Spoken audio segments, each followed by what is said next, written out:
You may not know this, but I authored the Desert Protection Act in Southern California. We created 2 new national parks, Joshua Tree and Death Valley, and the Mojave Preserve. So it was much to my consternation that I was suddenly told that a lot of large solar facilities were going on the land that we had just purchased with a lot of private money to conserve. So I went down to the desert and brought the companies involved and took a look. I saw 7 projects. They totaled nearly 60 square miles.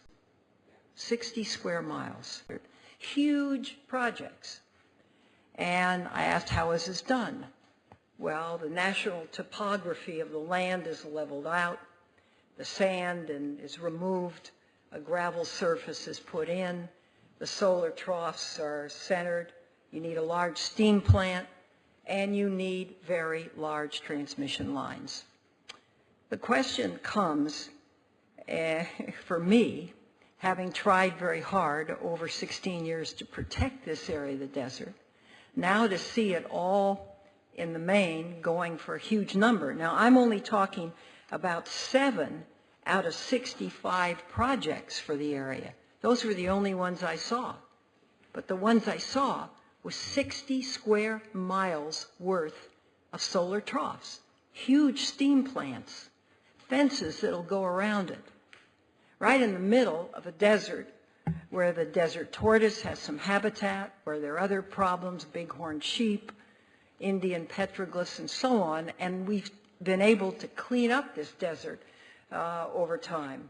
The question I have is, should we not cap the size of these things? Senator Feinstein is right to be concerned about the land rush that's on to develop deserts for concentrating solar thermal plants. There is little hope to reduce the need to cover large areas of land to produce large quantities of power. Though concentrating the sun's energy provides the opportunity to produce electricity using steam plants, the amount of electricity produced is still directly proportional to the amount of land area covered. No life form will thrive under mirrors. Water is another major concern. Steam plants are big consumers of water. The less efficient the plant, the more water it consumes per unit energy produced. Compared to the typical coal or nuclear steam plants, concentrating solar plants are going to be far less efficient because they operate at a peak temperature that is several hundred degrees lower.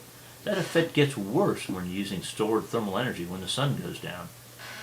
If you believe that natural habitats are worth protecting, you should agree that covering large swaths of fragile desert land is not a sound way to produce power for human consumption.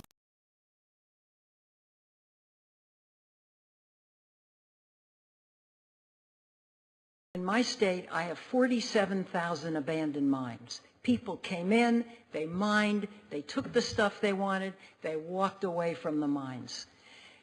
Solar technology is going to change. In Daggett, I've looked at some photovoltaics and solar troughs. They walked away from them. They left the steam engine there, steam plant there. This has to be considered as well. Everything right now is how you can do it the cheapest possible way you can. Huge is better. But I got to tell you, I'm going to fight for this land to be protected. Fight concentrating solar plants. Thank you.